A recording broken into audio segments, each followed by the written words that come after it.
Yes, మీరు థంబ్నెయిల్లో చూసింది నిజమే. ట్రంప్ నిజంగానే పిచ్చోడైపోయాడు. తన అసలు రంగుని బయట పెట్టాడు. ఇండియాను కావాలని టార్గెట్ చేస్తున్నాడు. అండ్ విన్ని మన దేశంలో ఉన్న కొంతమంది జోకర్లు సపోర్ట్ చేస్తున్నారు. మీ అందరికీ తెలుసు, రీసెంట్గా ట్రంప్ మన ఇండియా పైన 25% టారిఫ్ని వేశాడు. బై ద వే, ట్రంప్ ఇలా కేవలం మన ఇండియా పైనే కాదు, స్విట్జర్లాండ్, యూరోపియన్ కంట్రీ అయిన స్విట్జర్లాండ్ పైన 39%, పక్కనే ఉన్న కెనడా పైన 35%, బ్రెజిల్ పైన 50%, సౌత్ ఆఫ్రికా పైన 30%, ఇలా చాలా దేశాలపైన వేశాడు. ఇలా అమెరికా డిఫరెంట్ దేశాలపైన టారిఫ్లు వేయడానికి వాళ్ళకంటూ కొన్ని రీజన్స్ ఉన్నాయి. అది వాళ్ళ దేశానికి సంబంధించినవి. వాటిని మనం రైటు రాంగు అని చెప్పడానికి లేదు. అయితే ఈ ముసలోడు ఇప్పుడు మన ఇండియాను ఎందుకు టార్గెట్ చేస్తున్నాడు అంటే మీ అందరికీ తెలుసు. ట్రంప్ ఎలక్షన్లో గెలిచేందుకు పెద్ద పెద్ద హామీలు ఇచ్చాడు. అందులో ఒకటి, నేను ప్రెసిడెంట్ అయిన మొదటి రోజే రష్యా యుక్రెయిన్ యుద్ధాన్ని ఆపేస్తాను అని. కానీ ఇతను అలా చేయలేకపోయాడు. చాలా ట్రై చేశాడు. రష్యా ఇతని మాటల్ని అస్సలు పట్టించుకోలేదు.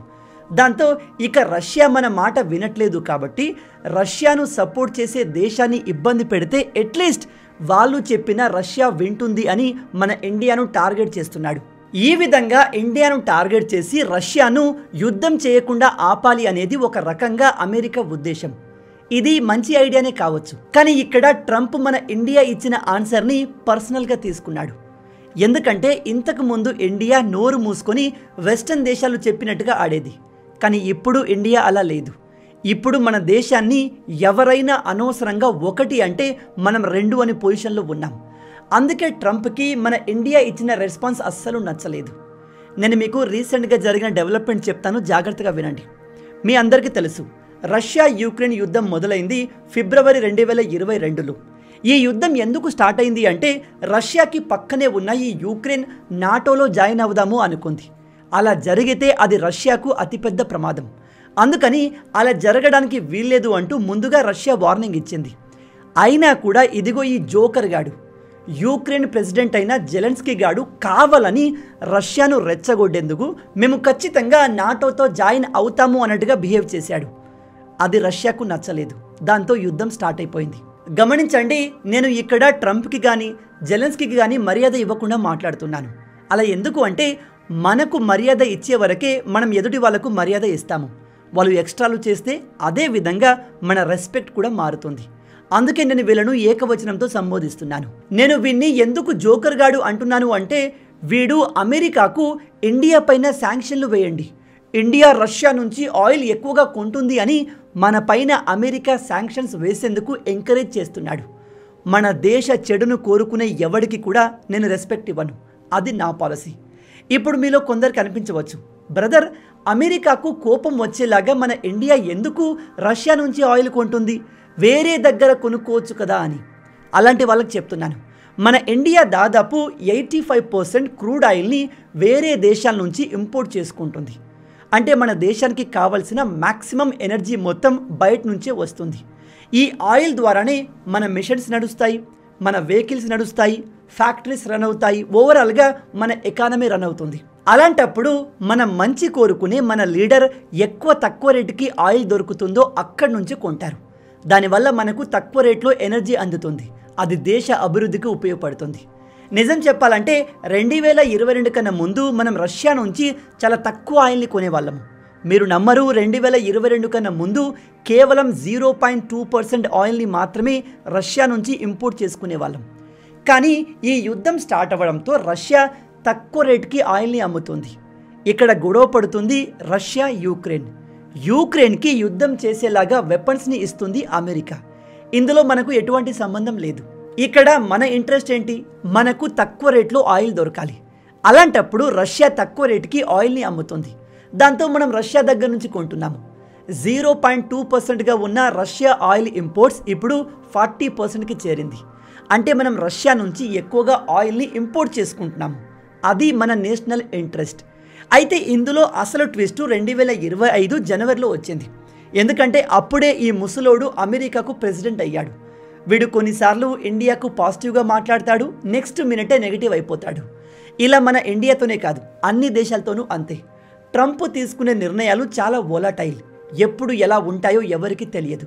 ఇతను రష్యా యుక్రెయిన్ యుద్ధం ఆపడానికి చాలా ట్రై చేశాడు. కుదరకపోయేసరికి ఇప్పుడు రష్యా ఎక్కువగా ఆయిల్ని ఇండియాకు అమ్ముతుంది. ఆ డబ్బుతోనే యుద్ధం చేస్తుంది. అందుకని ఇండియా వెంటనే రష్యా నుంచి ఆయిల్ కొనడం ఆపేయాలి, లేదా మేము ఇండియా పైన ఎక్కువగా టారిఫ్లు వేస్తాము, వినకపోతే అడిషనల్గా పెనాల్టీ కూడా వేస్తాము అని మనల్ని బెదిరిస్తున్నాడు. నిజం చెప్పాలంటే సేమ్ డిస్కషన్ని పీస్ఫుల్గా కూడా చేయొచ్చు. అలా చేస్తే మేబీ ఇండియా వినేది కావచ్చు. కానీ మనోడు అనవసరంగా మనల్ని బెదిరిస్తున్నాడు. ఈ బెదిరింపులు మన ఇండియాకు అస్సలు నచ్చవు. అలాగే వీడు అంటాడు ఇండియన్ ఎకానమీ డెడ్ అయిపోయింది అని. అది కంప్లీట్గా అబద్ధం. నిజానికి వీడో పిచ్చోడు. ప్రజెంట్ అమెరికా ఎకానమీ కంటే ఇండియన్ ఎకానమీ వేగంగా అభివృద్ధి చెందుతుంది. కానీ మన దేశంలోని కొంతమంది లీడర్లకు ఈ విషయం అర్థం కాదు. నిజం చెప్పాలంటే ఇలాంటి వాళ్లకు దేశం మంచి కోసం తీసుకునే ఏ నిర్ణయం అర్థం కాదు. ఇతను ట్రంప్కి సపోర్ట్ చేస్తూ ఎస్ ఇండియన్ ఎకానమీ డెడ్ అయిపోయింది అని చెప్తున్నాడు. కానీ అది కంప్లీట్గా అబద్ధం. ట్రంపే కాదు, అతని ప్లేస్లో ఎవడు వచ్చినా ఇండియన్ ఎకానమీని డిస్ట్రాయ్ చేసే అంత సీన్ ఎవడికి లేదు. మేబీ మన అభివృద్ధి స్లో అవుతుంది కావచ్చు, కానీ మన ఎకానమీ మెల్లమెల్లగా గ్రో అవుతూనే ఉంటుంది. ఒకసారి మన దేశంలో one of the most intelligent and brilliant opposition leader అయిన రాహుల్ గాంధీ గారి మాటల్ని వినండి. Everybody knows that the Indian economy is a dead economy. I'm glad that President Trump has stated a fact. It is a dead economy. Are you people not aware of this? విన్నారా? ఇతను ఎంత ఆనందంగా చెప్తున్నాడు Indian economy dead అయిపోయింది అని. నిజానికి ఇలాంటి స్టేట్మెంట్లు జనరల్గా పాకిస్తాన్ నుంచి వస్తూ ఉంటాయి. మన దురదృష్టం ఏమిటంటే మన లీడర్లు కూడా అదే లాంగ్వేజ్ మాట్లాడుతున్నారు. ప్రజెంట్ ఉన్న గవర్నమెంట్ ఇండియన్ ఎకానమీని డిస్ట్రాయ్ చేసింది అని చెప్తున్నాడు. నిజం చెప్తున్నాను, ఇలాంటి లీడర్ ఉన్నన్ని రోజులు కాంగ్రెస్ పార్టీ ఎన్నటికీ సెంట్రల్లో పవర్లోకి వచ్చే అవకాశం లేదు. ఇతను తనను తాను తెలివైనవాడు అనుకుంటాడు. కానీ ఇతను చేసే ప్రతి పని బీజేపీకి హెల్ప్ అవుతుంది, బీజేపీకే సపోర్ట్ చేస్తున్నట్టుగా ఉంటుంది. ఎందుకో చెప్తాను, జాగ్రత్తగా వినండి. ప్రజెంట్ దేశంలో జరుగుతున్న డిఫరెంట్ విషయాల్లో ప్రజలు బీజేపీని హేట్ చేస్తున్నారు. ఎస్పెషల్లీ ఈ ఎస్ఎస్సి విషయంలో జరిగిన మిస్టేక్స్ కారణంగా. మనోడు వాటిపైన ఫోకస్ చేసి బీజేపీని టార్గెట్ చేయకుండా అలాంటి టైంలో డైరెక్ట్గా బయటకు వచ్చి దేశానికి అగెన్స్ట్గా మాట్లాడాడు. ఇప్పుడు ప్రజలు బీజేపీని హేట్ చేయడం వదిలేసి ఇతన్ని తిట్టడం మొదలుపెట్టారు. ఇది ఇండైరెక్ట్గా బీజేపీకి హెల్ప్ అవుతుంది. అపోజిషన్ లీడర్ అనేవాడు చాలా తెలివిగా నిర్ణయాలు తీసుకోవాలి. కానీ మనోడి దగ్గర అలాంటి ఆలోచనలు లేవు అనిపిస్తుంది. బై ద వే, మనం ఇతని మాటల్ని సీరియస్గా తీసుకోకూడదు. తీసుకుంటే మనదే టైం వేస్ట్. ఇక ట్రంప్ విషయానికి వస్తే ఇది నిన్న ట్రంప్ చేసిన పోస్ట్. ఇక్కడ ఇతను చెప్తున్నాడు ఇండియా రష్యా నుంచి ఆయిల్ కొనడమే కాదు, ఆ ఆయిల్ నుంచి డిఫరెంట్ ప్రొడక్ట్స్ని తయారు చేసి యూరోప్ దేశాలకు ఎక్స్పోర్ట్ చేసి భారీ మొత్తంలో ప్రాఫిట్ సంపాదిస్తుంది. ఇండియాకు రష్యా యుక్రెయిన్లో ఎంతమందిని చంపిన అవసరం లేదు, వాళ్ళు మాత్రం ప్రాఫిట్ని సంపాదిస్తూనే ఉంటారు అని మనల్ని టార్గెట్ చేశాడు. నిజం చెప్తున్నాను, ఈ స్టేట్మెంట్ చదివాక ఈ ముసలోడి దిమాగ్ కంప్లీట్గా చెడిపోయింది అనిపిస్తుంది. నేను ఈ మాటలు ఎందుకు చెప్తున్నానో క్లియర్గా ఎక్స్ప్లెయిన్ చేస్తాను, జాగ్రత్తగా వినండి. ఫస్ట్, ఇండియా రష్యా నుంచి ఆయిల్ కొనకూడదు అని ట్రంప్ ప్రెజర్ చేశాడు. దాన్ని మనం పట్టించుకోకుండా ఎవరు ఎన్ని చెప్పినా మేము రష్యా నుంచి ఆయిల్ కొనడం ఆపము, ఎందుకంటే అది మా దేశానికి చాలా అవసరమని క్లియర్గా చెప్పేశాము. దీన్ని కాస్త మాస్గా చెప్పాలంటే ట్రంప్ తాతకి మనం క్లియర్గా చెప్పాము, నువ్వే కాదు నీ ప్లేస్లో ఎవడొచ్చి చెప్పినా మేము ఆగేది లేదు, మా అవసరాలకు తగ్గట్టుగా మేము డిసిషన్ తీసుకుంటాము. ఎవడో మధ్యలో కోన్ కిస్కా గొట్టంగాడు వచ్చి అలా చేయండి ఇలా చేయండి అంటే నోరు మూసుకొని ఫాలో అవ్వడానికి మేము పాత ఇండియా కాదు అన్నట్టుగా మనం రీప్లై ఇచ్చాము. బై ద వే, ఈ రీప్లై జయశంకర్ గారి నుంచి వచ్చింది. అండ్ ఇప్పుడు మళ్ళీ మన ఇండియా నుంచి ట్రంప్కి గట్టి రీప్లై వచ్చింది. వీడు రష్యా యుక్రెయిన్ వార్లో ప్రజల చావుకి కారణం ఇండియానే అన్నట్టుగా చెప్పాడు. దానికి ఇండియా ఎలా రీప్లై ఇచ్చింది అంటే, అమెరికా అనవసరంగా అకారణంగా మా మీద డిస్క్రిమినేషన్ చూపిస్తూ మమ్మల్ని టార్గెట్ చేస్తుంది. ఈ అమెరికా అండ్ యూరోపియన్ దేశాలు రష్యా నుంచి ఆయిల్ కొనొద్దు అని మాకు నీతులు చెబుతున్నారు. కానీ మరోవైపు వీళ్ళు రష్యాతో యుద్ధం చేస్తూనే మాకన్నా ఎక్కువగా LNG, liquid natural gas, coal, డైమండ్తో పాటు ఫార్మాస్యూటికల్స్ని ఇప్పటికీ రష్యా నుంచి కొంటున్నారు. ఈ ముసలోడి కండ్లు ఏమైనా కాకులు ఎత్తుకుపోయాయా? ఎందుకంటే వీడు ఉంటున్న అమెరికానే వీడి అండర్లో రష్యాతో ఎక్కువగా బిజినెస్ చేస్తుంది. యూరప్ అయితే మనకన్నా ఎక్కువ ఆయిల్ని రష్యా నుంచి కొంటుంది. అయినా వీడు మన ఇండియాను టార్గెట్ చేస్తూ యూక్రెయిన్లో ప్రజల చావుకి కారణం ఇండియాని అని చెప్తున్నాడు. అండ్ దానికి యూక్రెయిన్ ప్రెసిడెంట్ అయిన ఈ జోకర్ గాడు సపోర్ట్ చేస్తూ ఇండియా పైన శాంక్షన్స్ వేయాలి అని చెప్తున్నాడు. అండ్ ఇంకో విషయం, నాటో మెంబర్ అయిన టర్కీ అయితే ప్రజెంట్ రష్యాతో ఫుల్ ఫ్లెడ్జ్గా బిజినెస్ చేస్తుంది. ఈవెన్ ఆయుధాలని కొనడానికి కూడా రెడీ అయిపోతుంది. మరి ఈ ముసలోడు టర్కీ గురించి ఎందుకు మాట్లాడట్లేదు? ఇక్కడ వీళ్ళ హిపోక్రసీ చూడండి. వీళ్ళు రష్యా నుంచి వాళ్ళకు కావలసినవన్నీ కొంటూ యూక్రెయిన్ పైన మరింత యుద్ధం చేయడానికి రష్యాకు ఇండైరెక్ట్గా హెల్ప్ చేస్తున్నారు. కానీ ఈ యుద్ధంతో ఎటువంటి సంబంధం లేని మన ఇండియా రష్యా నుంచి ఆయిల్ కొంటే మాత్రం వీళ్ళకు నొప్పి వచ్చింది. అందుకే చెప్తున్నాను, తెల్లవాడు వెస్టర్న్ మీడియా ఏదైనా చెప్పింది అంటే అది నిజం కావచ్చు అని గుడ్డిగా నమ్మకండి. ఈ ఎదవల్ని గుడ్డిగా నమ్మే రోజులు పోయాయి. మీరు నన్ను కూడా నమ్మాల్సిన అవసరం లేదు.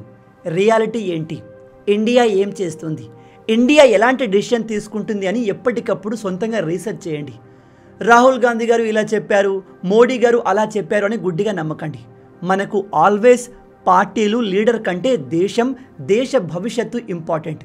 అదేవిధంగా మన ఆలోచనలు, నిర్ణయాలు కూడా ఉండాలి. ఇక్కడ మన ఇండియా చాలా క్లియర్గా ట్రంప్కి చెప్పేసింది, మేము ఒక ఇండిపెండెంట్ కంట్రీ, మేము మా అవసరాలకు తగ్గట్టుగా, మా దేశ బాగు కోసం, మా ఇంట్రెస్ట్కి తగ్గట్టుగా నిర్ణయాలు తీసుకుంటాం.